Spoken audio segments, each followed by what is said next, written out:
Good morning. Thank you for joining me today. Today we'll be in Numbers chapter 32, verse 1 through chapter 33, verse 39. Now, the Reubenites and the Gadites possessed a very large number of cattle. When they saw that the lands of Jazer and Gilead were ideal for cattle, the Gadites and the Reubenites came and addressed Moses, Eleazar the priest, and the leaders of the community. They said, Adaroth, Dibon, Jazer, Nimrah, Heshbon, Elilah, Sebam, Nebo, and Beon, the land that the Lord subdued before the community of Israel, is ideal for cattle, and your servants have cattle. So they said, If we have found favor in your sight, let this land be given to your servants for our inheritance. Do not have us cross the Jordan River. Moses said to the Gadites and the Reubenites, Must your brothers go to war while you remain here? Why do you frustrate the intent of the Israelites to cross over into the land which the Lord has given them? Your fathers did the same thing when I sent them from Kadesh Barnea to see the land. When they went up to the Eshcol Valley and saw the land, they frustrated the intent of the Israelites so that they did not enter the land that the Lord had given them. So the anger of the Lord was kindled that day. And he swore, Because they have not followed me wholeheartedly, not one of the men 20 years old and upward, who came from Egypt, will see the land that I swore to give to Abraham, Isaac, and Jacob, except Caleb, son of Jephunneh, the Kenizzite, and Joshua, son of Nun, for they followed the Lord wholeheartedly. So the Lord's anger was kindled against the Israelites, and he made them wander in the wilderness for 40 years, until all the generation that had done wickedly before the Lord was finished. Now look, you are standing in your father's place, a brood of sinners, to increase still further the fierce wrath of the Lord against the Israelites. For if you turn away from following him, he will once again abandon them in the wilderness, and you will be the reason for their destruction. Then they came very close to him and said, We will build sheepfolds here for our flocks and cities for our families, but we will maintain ourselves in armed readiness and go before the Israelites until whenever we have brought them to their place. Our descendants will be living in fortified towns as a protection against the inhabitants of the land.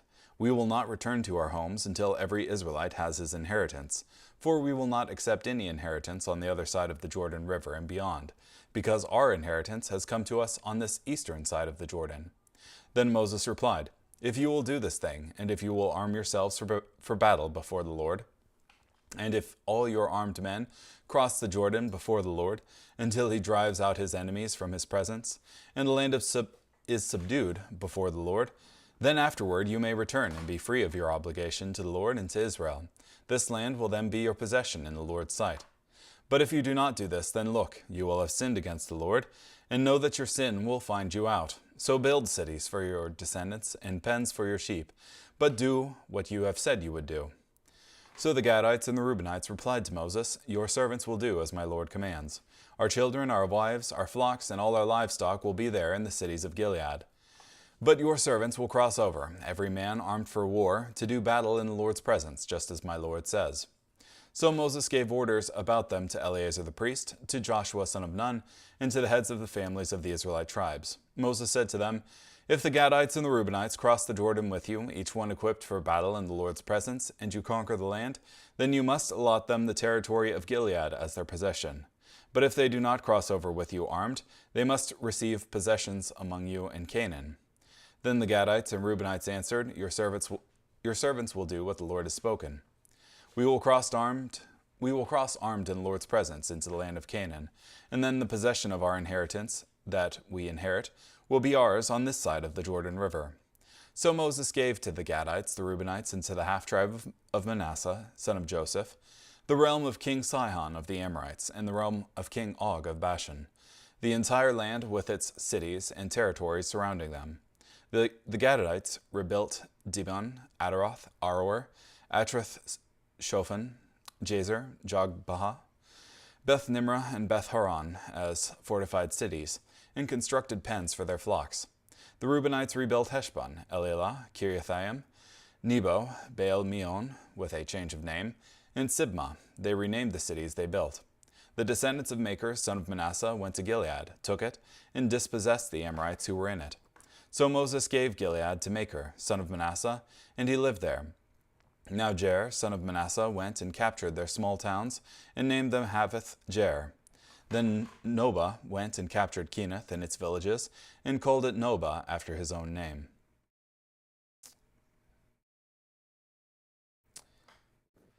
These are the journeys of the Israelites who went out of the land of Egypt by their divisions under the authority of Moses and Aaron.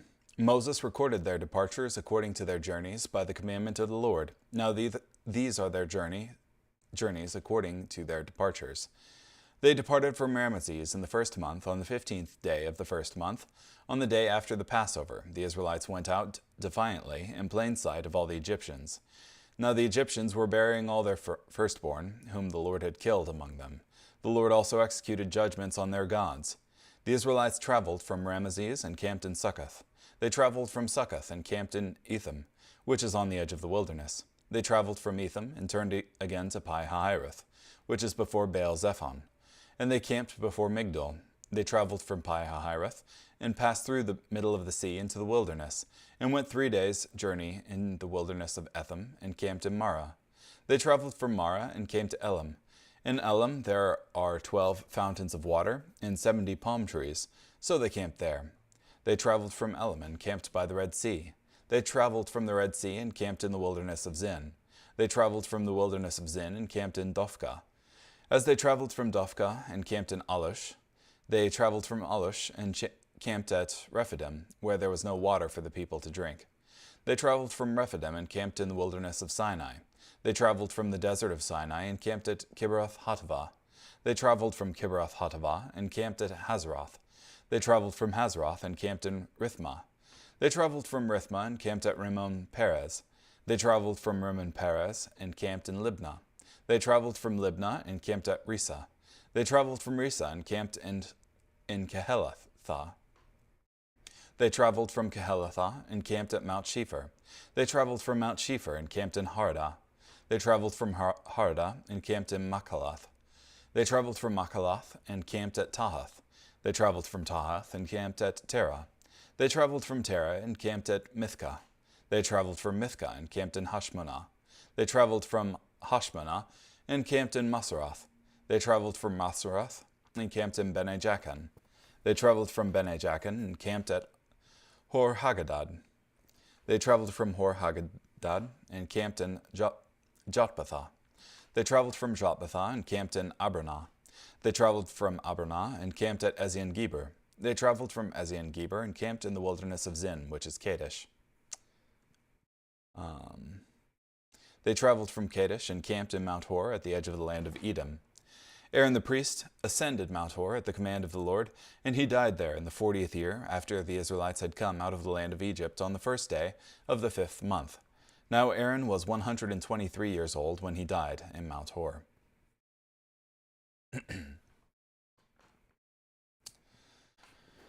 Yeah.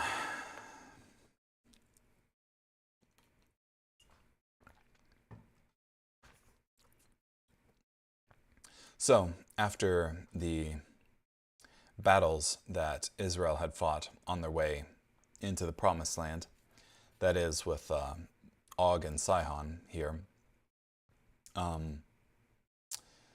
the tribes of the Reubenites and the Gadites and the half-tribe of Manasseh wanted to, rather than proceed into the Promised Land, that is Israel proper, they wanted to have their possession on the eastern side of the Jordan, that is the side opposite of Israel, where Og and Sihon lived. And they wanted this because they were, I guess, ranchers here to some extent,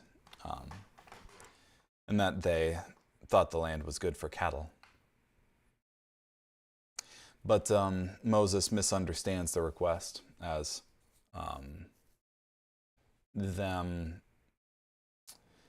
shirking their duties to go into the Promised Land and help their brothers fight for the land there, and just take the easy path and stop before they even get into the Promised Land. But they promise that they'll go and help their brothers in war. So Moses says, hold them to it. And then you have the traveling of Israel through the wilderness here, detailing them going from Ramesses into the into the Promised Land, but we stopped at Mount Hor where Aaron died, which I think, from what I had studied previously, that we don't know where a lot of those areas are, simply because they were like wilderness type areas that don't have an established town in them. Yeah.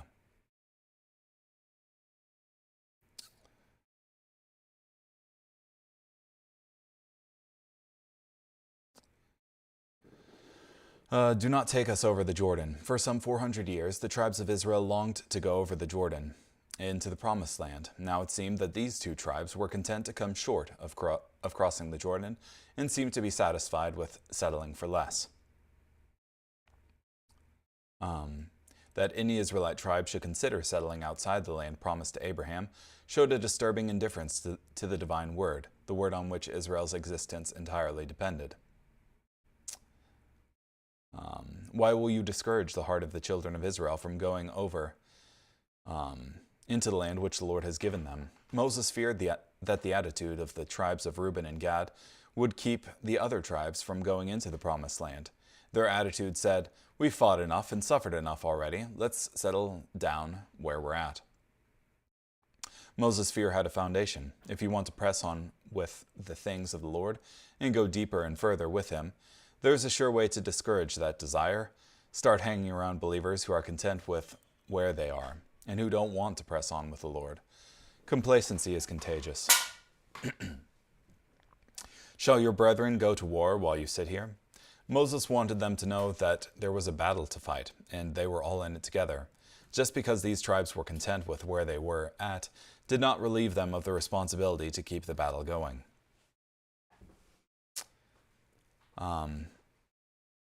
When the spies were sent out before, they discouraged the heart of the children of Israel. Moses reminded the leaders of the tribe of Reuben and Gad why Israel failed to enter the Promised Land some 38 years before. It is a terrible thing to be used of the devil to discourage other believers to walk deeper and further with the Lord. We should ask God to guard us from ever discouraging the heart of another child of God. Because they have not wholly followed me. This is why the discouragement of the 10 unfaithful spies worked on the men of that generation. If they had wholly followed the Lord, the discouraging report would not have unduly influenced them. What made Joshua and Caleb different was that they wholly followed the Lord. They did not bend to the discouraging report of the 10 unfaithful spies. When we have not wholly followed the Lord, we are much more likely to be influenced by the carnal and the discouraging around us.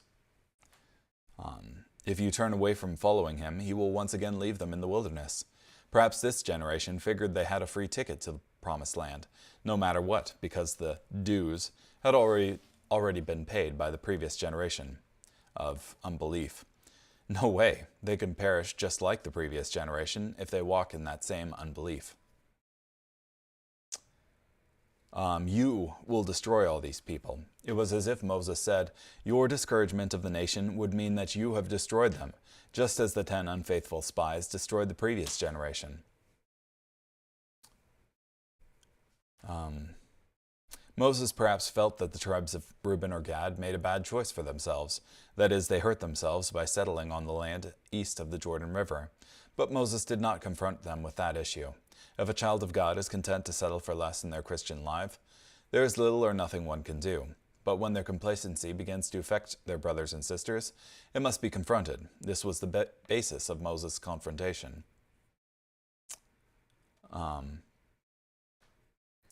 We ourselves will be armed, ready to go before the children of Israel until we have brought them to their place. This effectively answered the issue of discouragement. None of the tribes would envy Reuben or Gad resting in ease while The rest of them are battling for the lands. The men of Reuben and Gad would fight right beside them. And if they did what they said, they would be blameless. But if they didn't, they would be guilty.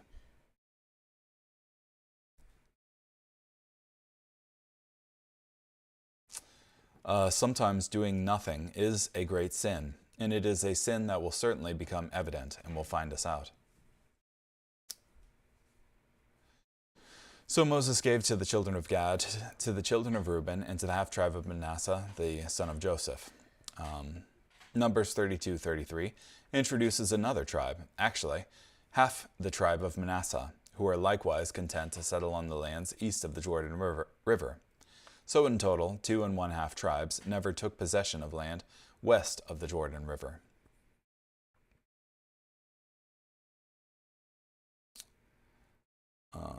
The departures from Egypt. The children of Israel went out with boldness in the sight of all the Egyptians.